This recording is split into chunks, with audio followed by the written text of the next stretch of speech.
डंके को दुनिया के अंदर पहुंचाने का काम इसकी आवाज करेगी। भाइयों बहनों, हमें अपनी विरासत पर गौरव की अनुभूति होनी चाहिए। प्रधानमंत्री मोदी जी ने आजादी के अमृत महोत्सव वर्ष में इसी संकल्प के साथ हम सबको जोड़ने का काम किया।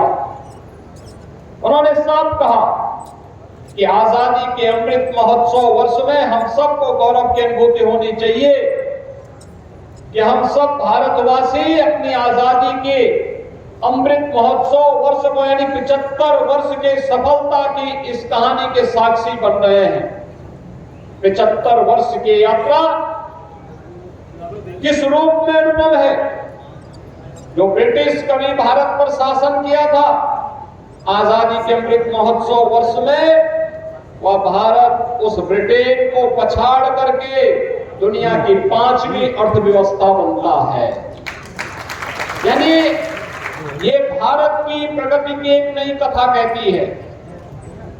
विकास के कार्य, इंफ्रास्ट्रक्चर डेवलपमेंट के कार्य, हाईवे का निर्माण, पावर प्लांट का निर्माण, एयरपोर्ट का निर्माण, मेडिकल कॉलेजेस का निर्माण, एक्सप्रेस हाईवे का निर्माण, ये सभी इंफ्रास्ट्रक्चर डेवलपमेंट की एक नई कहानी को कहता है, जो विकास की गति को एक नई तीव्रता प्रदान करता है।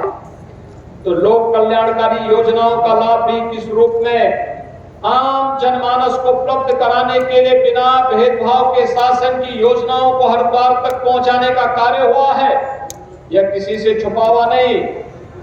भाइयों बहनों, जब शांति होती है, समृद्धि होती है, उन स्थितियों में आम जनमानस के बीच में योजनाओं का लाभ पहुंचे, यह अच्छी बात है।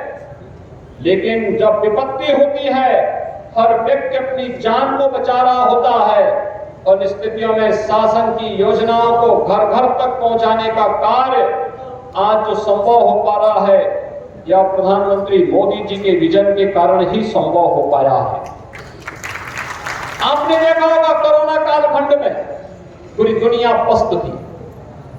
दुनिया के विकसित देश कोरोना महामारी के सामने पूरी तरह पस्त हो चुके थे, लेकिन भारत दुनिया के अंदर एकमात्र देश था जो अपने देश की जनता के जीवन को भी और उनकी जीविका को भी बचाने का कार्य कर रहा था, पूरी मजबूती के साथ आगे बढ़ा रहा था।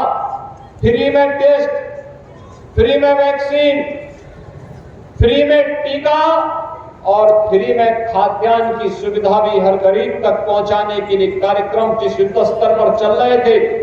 देश के अंदर 80 करोड़ लोगों को फ्री में खाद्यान्न, उत्तर प्रदेश के अंदर 15 करोड़ लोगों को फ्री में महीने में 2 बार खाद्यान्न उपलब्ध कराने का कार्य संकट के इस दौर में डबल इंजन की भारतीय जनता पार्टी की सरकार ने प्रदेश के अंदर उपलब्ध करवाने का कार्य किया। 200 करोड़ से अधिक वैक्सीन की डोजेज पूरे देश के अंदर फ्री में उपलब्ध कराई गई। तो उत्तर प्रदेश में 39 करोड़ वैक्सीन की डोजेज फ्री में उत्तर प्रदेश वासियों को अब तक उपलब्ध हो चुकी है। भाइयों बहनों, ये सभी सरकार की आम जनता के प्रति रचनात्मक और संवेदनशील व्यवहार को तो प्रदर्शित करता ही है, बल्कि बिना भेदभाव के शासन की योजनाओं का लाभ हर एक व्यक्ति तक पहुंचे, इन सब बातों को भी प्रदर्शित करने का एक माध्यम बनता है।